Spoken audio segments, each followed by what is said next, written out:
Today we're continuing our series looking at what Jesus wants to find in his church by taking a look at the 7 letters that he wrote to the churches in the book of Revelation. Yesterday we saw Jesus praising the church at Ephesus for sticking to his word. Then comes the hard part.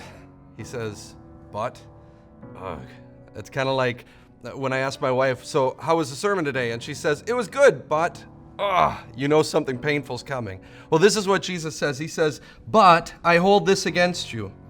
You have forsaken your first love. Remember the height from which you have fallen. Repent and do the things you did at first. And we know some of those things that they did at first. When the Apostle Paul first preached to these Christians at Ephesus, their love for Jesus showed itself when they took all their sorcery scrolls and burned them in the public square. Their love for Jesus was all-consuming like newlyweds, not like a couple that's been married so long they've forgotten what it's like to date. So here's the tough question. What would Jesus say to you and to me? Because make no mistake, this is the same Jesus who's with you at home, at your work, on your dates, everywhere. If you're like me, you'd probably have to hang your head in shame because sometimes I do the right things, but for the wrong reasons. Not necessarily out of that awesome love for Jesus, but for selfish reasons. Why does that happen? It's because we forget what we were saved from. Friends, remember the heights. Remember when God the Father came to you and said, I am going to take every sin of yours and put it on my Son. He is going to suffer the hell that you deserve in your place. And for you, I will forgive you and wash you so clean that I'll never remember that you were a sinner. Remember the height. Remember the last time that you truly realized and appreciated that you were on a cliff, teetering on a cliff that led to hell. And God came to you and saved you by showing you that what Jesus did on the cross, he did just for you.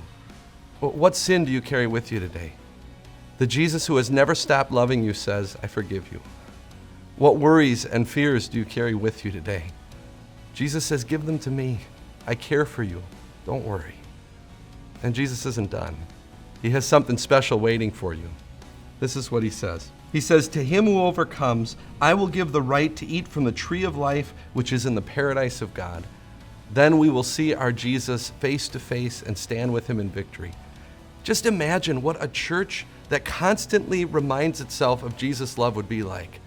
Nothing could stop her. Be that kind of church. Be a church that stays in love with Jesus.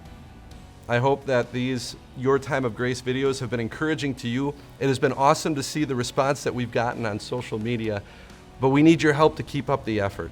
I'd like to ask for your specific help with supporting Your Time of Grace with the video production costs. Would you consider clicking on the link below and making a gift?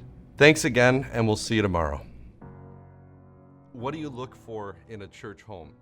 Most people, after they visit a church, they'll talk about what they liked and didn't like. Hopefully they'll talk about the message that was preached. Did that church preach Jesus and what he